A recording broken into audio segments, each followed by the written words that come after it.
সবাই মনোযোগ দিয়ে দেখুন, এটা পুরোনো পত্রিকা, মানে রিসেন্ট কারেন্ট পত্রিকা আমরা দেখাতে পারি না। তার মানে কি হয় বলুন তো, আপনাকে প্রভোগ করছি বা আপনাদেরকে সেই কমপ্লায়েন্সের বাইরে আমরা চলে যাই। ওই জন্য রিসেন্ট পত্রিকা না দেখে আমি 1-2 সপ্তাহ আগে দেখালাম। আমি 1 বছর আগেরটাও দেখাতে পারতাম, কিন্তু একদম রিসেন্ট একটু আগে দেখালাম।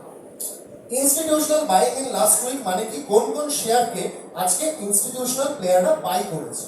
তাহলে কি হবে, আজকে বড় প্লেয়াররা বাই করেছে মানে সেই স্টকের প্রতি তাদের ইন্টেনশনটা কি, তাদের পয়েন্ট অফ ভিউ কি, আপ না ডাউন। মেবি আপ, হয়তো উপরে যেতে পারে।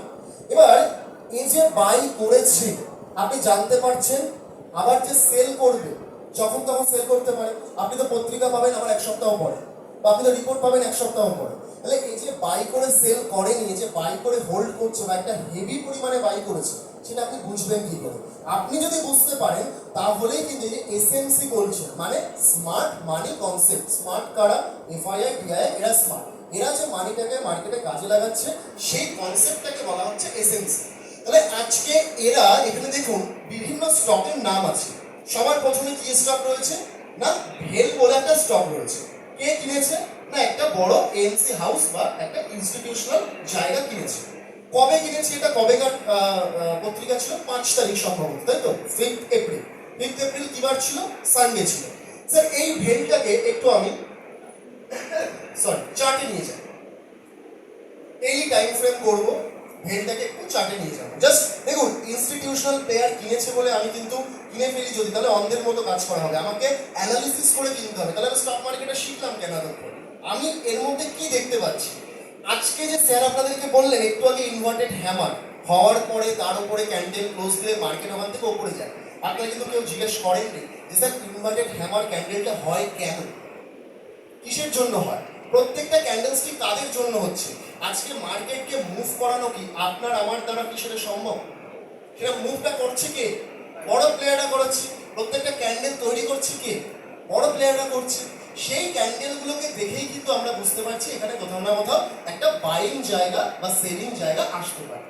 এবার দেখুন 5 এপ্রিল যদি স্যার ওই পর্যন্ত আপনি কেটে দিন। 5 এপ্রিল তো সানডে ছিল, তার আগে মনে মার্কেট বন্ধও ছিল। কেন গ্রিন ক্যান্ডেল? গ্রিন ক্যান্ডেল কারা তৈরি করে, বায়ার না সেলার? বায়ার। এবার আমি যদি হ্যামারে ফিরে যাই, যেখানে আমার চার্ট ছিল, স্যার হ্যামারের উপরে আপনি একটা হাতুড়ির উপরে একটা মার্ক করে রাখুন,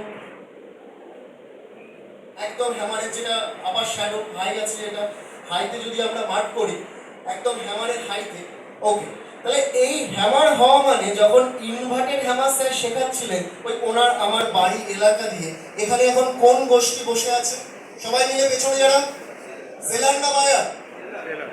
ওপরে সবসময় ভগবান থাকে আর সেলার থাকে, ঠিক আছে? নিচে মানুষ থাকে আর বায়ার থাকে। মনে থাকবে তো সারা জীবন, যখনই কোনো কিছু ওপরে বলবো কি থাকে? ভগবান আর সেলার, নিচে বায়ার আর মানুষ। তাহলে এই ক্যান্ডেলটা কেন বুঝুন এই পর্যন্ত গেছিল, তাই তো? যাওয়ার আপনার মাইন্ডসেট, আপনার মানসিকতা, আপনার ডিসিপ্লিন, আর 10% এই যে যা দেখছেন ক্লাস, কোর্স, পড়াশোনা সবকিছু ম্যাটার করে 10%। কিন্তু ওই 90% তৈরি হবে তখনই যখন আপনি ভালো করে 10%টাকে নেবেন। ওই 90% আপনার মাইন্ডসেট তৈরি করার জন্য এই 10%-এর দরকার, এগুলো শেখার দরকার। এবং দেখুন লাস্ট কিছুদিন ধরে এই স্টকটা একবারের জন্য ওপরে উঠতে পারছিল, এইভাবে রকেট হয়ে গেল না স্টকটা। আমার মোটিভ কিন্তু এটা নয় যে আপনি এখানে কিনলে এত টাকা প্রফিট করতে পারতেন, আসুন আমি আমার ইনভেস্টমেন্ট আপনাকে 2000 টাকা দিন আমি দিয়ে দেবো, এটার জন্য কিন্তু আমি দেখান। আমি সিস্টেমটা বোঝাতে পেরেছি তো? কিছু এমন কিছু হবে দেখবো, তারপরে স্টকটাতে আমি বাইং ডিসিশন নেব। আচ্ছা, জিও ফিনান্সের পাশাপাশি আরো কোনো একটা স্টকের নাম থাকলে সেটাও বলবেন। চলুন, জিও ফিনান্স কবে? 5 তারিখে স্যার দেখুন তো, 5